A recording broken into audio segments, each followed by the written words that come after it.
Even you can compress the golf ball. Let me show you how. Let's get after it.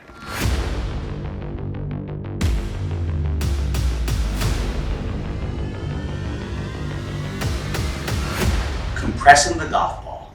It's really the case of striking the ball very solidly, and we have a couple things to discuss first about that. But please go ahead and hit that subscribe button and hit the notifications bell. That's really important to me for the success of the channel. I will admit to you that, boy, even from a chip shot to a drive, hitting the golf ball flush is part of the real attraction to the game for me. And we have our law of the circle that you may have seen earlier. And we have a bottom where the shaft is sticking out is the bottom of the circle. Okay? We want that bottom in front of the golf ball. That's the deal. Period. Unless you're driving. So this lesson is for the ball on the ground. Now folks, you've got to understand that if I come into impact with a little bit more forward shaft lean, I deliver less loft to the golf ball. Okay? And that's basically the idea for compressing it. When I come back and the shaft is leaning backwards, well, you can see here the front end of my little circle is going upward. I've added loft. So if you hit shots that go really high, really fat, really thin, they can all be exactly the same thing, because what happens is the bottom of the arc is moving backward. So we're going to move this arc forward to compress the golf ball. And yes, even you can do this. All of you can, but you're going to have to work at it a little bit. So there's my golf ball, and my shaft is behind it. And you have to pretty much agree with me, because this is geometry. If I move myself back this way, I could be tipping the back end down, the front end up. Now, if that happens at any time during the swing, and the ball's on the turf, you have a problem with compressing it. You move the circle backward. Now, you can move backward and have a windup that moves you off the golf ball. Some of us are hardwired that way. Mechanical constraints of your body, okay? If that happens, you can move off the ball, but boy, you better move backward toward the target on the way down. So if I go from here, and I back up a little bit as I turn, but I can still get back to here. I hope that makes a lot of sense. No matter what, after the backswing, now I prefer that you wound up without much, if any, shift of this upper body, because it's another thing to have to undo. When I do that, some of us are going to take the right shoulder and bring it way back behind toward the target. That's a really cool feel. Sometimes when we try to make a good windup, we try to take the left shoulder behind the golf ball more. See how that pushed me away? Not that great. If I take the right shoulder, right, and pull it around, then I have a more centered turn, and that sort of helps me with this low point. So if I have this nice centered turn, now I get into this golf ball. Now you might know this as the downshift. It's really cool. And what I want you to do, a lot of golfers are coming into impact, and for one reason or another, they're jumping up. Well, it could be because your brain is 100% convinced that, hey, Dunigan, you got the bottom of your circle way backwards. You're going to hit fat, so I'm going to jump out of the way. But if we do it like this, okay, let's wind up, move the kid forward like this. That's not going to happen. Let's see what it looks like. Very often when you try to learn this stuff, you go a little bit too fast. So let's go a little bit slower. This is a move that you're not going to want to do in smaller swings. You're going to want to do it in a big swing, because the problem is getting from all the way back. These little impact drills like this right here, that looks really, really good, doesn't it? Except, that's not the real task. The task is getting that impact looking that good from all the way up here, folks. All right, so here we go. We're back here. We're going to take our good windup, get that shoulder around, lean into it. Oh, baby, that's what we're talking about. Watch that guy go. Yes, now I am capable of overcooking that, but you might not be yet. And enough with this stay behind the golf ball. That's a load of crap. Doesn't work that way, okay? Doesn't work that way at all. Stay behind the golf ball with your driver because the ball's so far forward in the stance. But with an iron, when you're getting paid to hit the ball, then turf, get in front of it for goodness sakes. Yes, that can make the face open up, but folks, you have a grip and a club face on the backswing to square that up. Alrighty, let's see it again. We're going to go back. When I'm staying down like this, what's really cool is that all of a sudden I don't go fishing down the bottom in this manner, which is, well, sucky. Okay? I stay down with it. I go forward toward the target enough, that is, toward the target. We call forward toward the ball, which is not that great. I mix it up all the time. It's toward the target. That moves the bottom of the swing arc forward. We're going back, beautiful turn.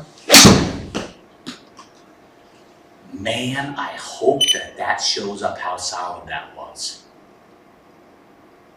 That is a thing of beauty right there, folks.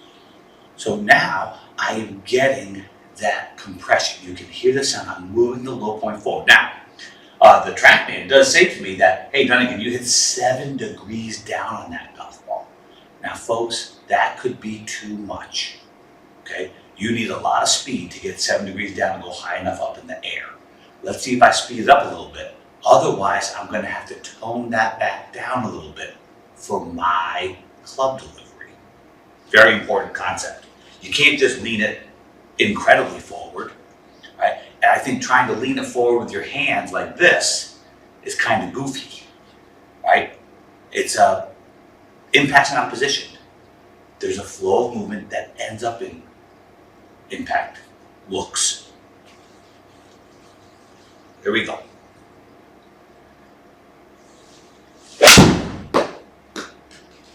Now I hit that one a little bit harder. I went to 81 miles an hour. It went 165 in the air. It did go a little bit more to the right, which means, hey, you got to square the face up more. And for me, my grip is pretty sound. I'm just going to close the face at the top of the backswing a little bit more.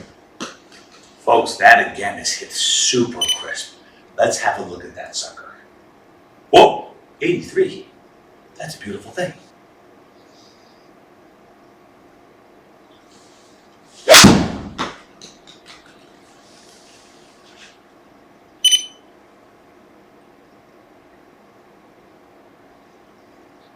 All right, here the kid is, up at the backswing.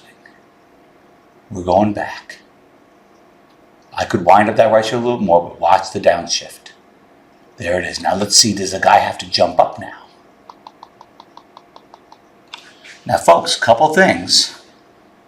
I like to see this line right outside my shoe.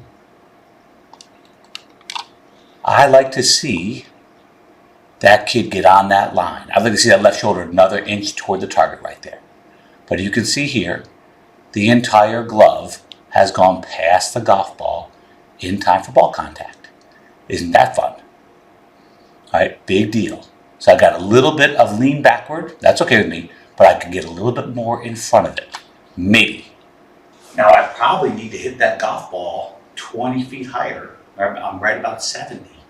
I could positively, and this is a really cool thing, I can throw it more and more without risk of scoopage. Isn't that fun? All right, let's go down. Let's get over this way. Let's get here. Boy, oh boy. There. I can get on my Golf Forever swing trainer some more. There. Get over here. And let's try and hit as high as I can. And let's see what happens.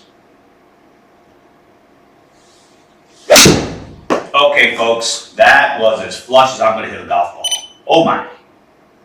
And that went 170 and 103 feet in the air. Let's see what that one looked like. Okay, there's that line that we like to see. Back you go, Dunigan. Okay, get on it, baby. Well, I got into that line that time. Man, if you want to compress it, get there. Don't be afraid to overcook that. Now here, I just gave it as much right hand as I could. I still got my forward shaft lean, and I hit that thing 100 feet in the air. Okay? All good stuff.